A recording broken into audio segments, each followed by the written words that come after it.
Fala galera, sejam bem-vindos a mais um Maia Futebol Clube, o seu clube de notícias do futebol. E hoje com um vídeo super especial para vocês. Por causa de quem? Ela mesmo, a janela de transferências que se encerrou ontem, no dia 2 de setembro. Janela que foi aberta no dia 9 de julho. Vamos incluir nesse vídeo os jogadores que foram inscritos para o Mundial de Clubes da FIFA, beleza galera? E eu quero saber para vocês, com essa janela super movimentada, Flamengo, Palmeiras e Botafogo se reforçaram pesado. Já deixa aí nos comentários que eu quero saber. Qual clube se reforçou mais? Qual time ficou mais forte? E sem enrolação, vamos para o top 10 dessas contratações. Antes disso, já vou fazer aquele pedido super especial. Faz gol contra não, hein? Deixa o super like aí no vídeo. Faz a sua inscrição. Tô olhando aqui, ó. Ainda não fez a inscrição? Deixa esse clube aqui mais forte, igual você quer que o clube do seu coração fique. Ativa o sininho para saber quando tiver vídeo novo aqui do canal. Beleza? Então, bora pro vídeo. Gandula, solta a vinheta.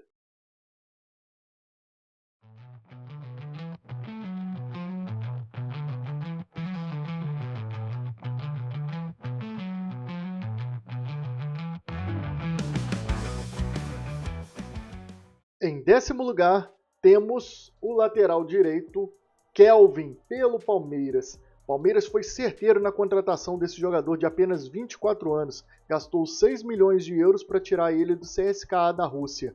O que acontece? O lateral direito a gente sabe que é uma das posições mais carentes do futebol brasileiro. E o Palmeiras tem dois tipos de jogadores ali para essa posição agora. Um mais defensivo, que é o Giai, e agora consegue um jogador que é um pouco mais incisivo, que é o Kelvin. No meu ponto de vista, Palmeiras foi certeiro nessa contratação. E ainda trocou, rejuvenesceu sua lateral direita, quando se desfez de Marcos Rocha e de Mike.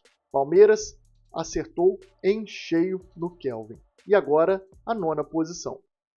O nono lugar vai ser uma surpresa para vocês. É o atacante Chico da Costa, do Mirassol. Vocês vão falar, pô Brunão, você tá doido? Doido não. Chico da Costa encaixou demais no time do Mirassol. E em 9 jogos já entregou 5 gols. Pode parecer muito pouco, mas tem time aí que tá chupando o dedo. Sem atacante e com um atacante de glamour, de renome, não tá entregando nada. Chico da Costa foi uma ótima aquisição vindo por empréstimo do Cerro Porteño para o Mirassol, que é uma das surpresas do campeonato. Então, no meu ponto de vista, foi certíssima essa contratação ali, encaixou direitinho no time pelo que o time necessitava.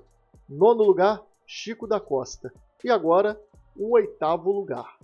E a oitava colocação também deve trazer uma surpresa para vocês. Alan Rodrigues, que foi para o Internacional.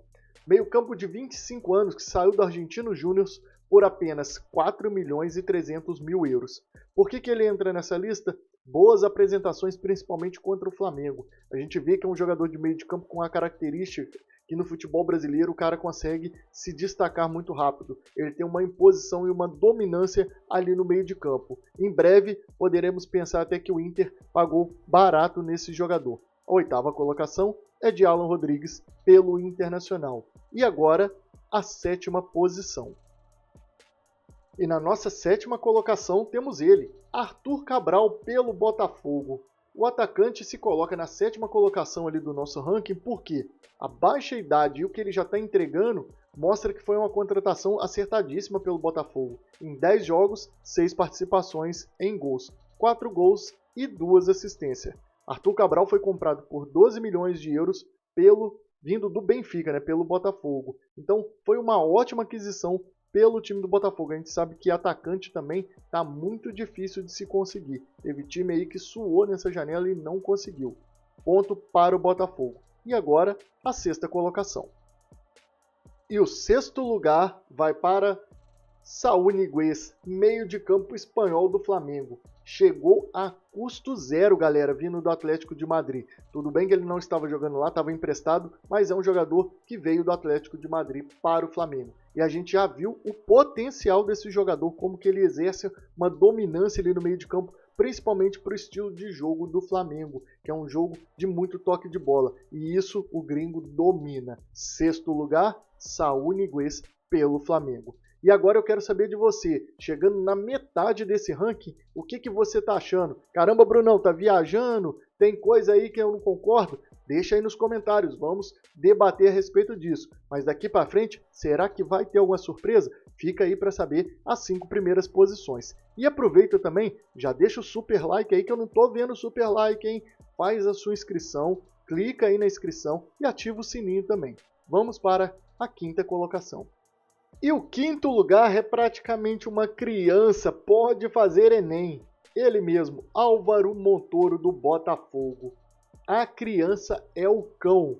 Botafogo acertou em cheio mais uma vez, um meio de campo maravilhoso, difícil de arrumar características igual a desse moleque. Vai lapidar e vai vender por no mínimo aí 30 milhões de euros. Saiu do Vélez por 7 milhões e 900 mil euros. Botafogo, então, mais um acerto nessa janela. Álvaro Montoro, 5º lugar aqui do nosso ranking. Diz aí o que você acha desse moleque. É encapetado, é ensaboado, fiado da mãe. E agora vamos para o 4º lugar. E no 4º lugar, um jogador que eu gosto bastante, tá, galera? Botafogo mais uma vez acertou em cheio. Danilo, meio de campo.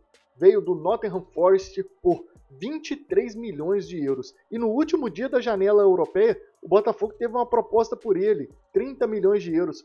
Completamente negada pelo Botafogo. O cara acabou de chegar, domina meio de campo, joga de cabeça em pé, pisa na área. É um jogadorzaço. Esse camarada, para mim, é nível de seleção. É uma maldade, às vezes, ele nem está sendo convocado. Danilo joga pra caramba, manda em meio de campo. Acerto demais do Botafogo. Mais uma vez, a única coisa que falta o Botafogo acertar é do lado de fora de campo. Que o treinador deles ali, para mim, não é muito confiável, não. Mas o time é ajeitadinho pra caramba. E ainda mais com esse camarada ali no meio de campo que dá uma segurança. 4º lugar, Danilo do Botafogo.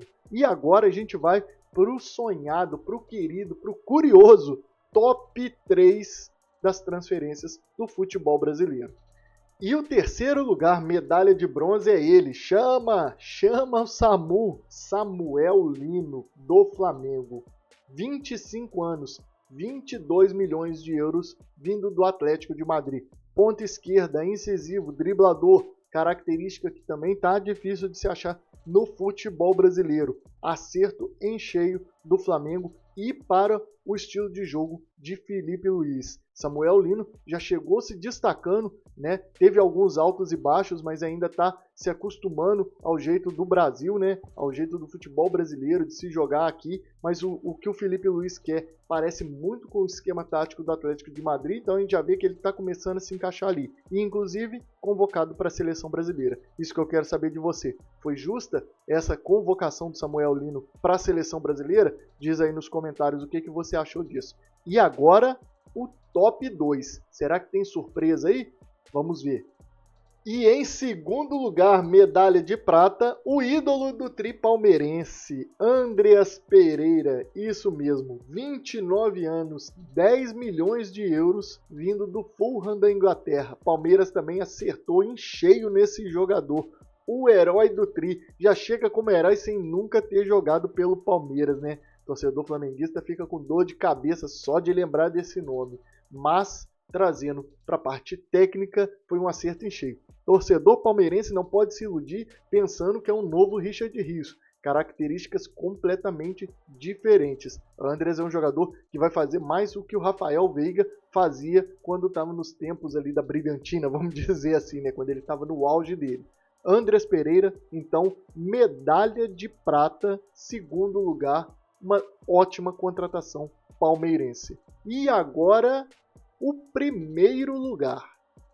1º lugar, medalha de ouro, eu acredito que seja unanimidade para todos. Ele mesmo, Jorginho, pelo Flamengo. Chegou a custo zero vindo do Arsenal. Mas isso daí não é o grande problema. 33 anos, eu acho que é o maior problema, mas pra gente que gosta de futebol. Ver esse cara jogar é uma maravilha, é um colírio para os nossos olhos. Além da capacidade técnica que a gente vê do jogador de acessar os jogadores, passe, lançamento, a gente vê a capacidade mental desse jogador. Como que ele é um regente, a gente brinca, né? É o camisa 10 e faixa. Mesmo sabendo que tem uma Arrascaeta no time, a gente só consegue falar muito mais hoje do Jorginho do que do próprio Arrascaeta. Jorginho, então, para mim, é a melhor contratação dessa janela de um time do futebol brasileiro. Top 1, medalha de ouro, Jorginho pelo Flamengo. E eu quero saber de vocês agora, o que vocês acharam desse top 10? Diz aí nos comentários, tem alguma coisa errada? Você trocaria algumas posições? Teve jogador que estava faltando? Eu tinha 18 jogadores na lista, foi difícil cortar alguns jogadores do Grêmio, jogadores do Vasco também, que eu acredito que foi uma boa contratação, pensando no que vai agregar ao time. Mas eu quero que você diz aí nos comentários, quem ficou faltando nessa lista? Diz aí pra gente. E amanhã a gente volta com um vídeo novo, trazendo notícias para vocês do futebol brasileiro. Valeu, falou e fui!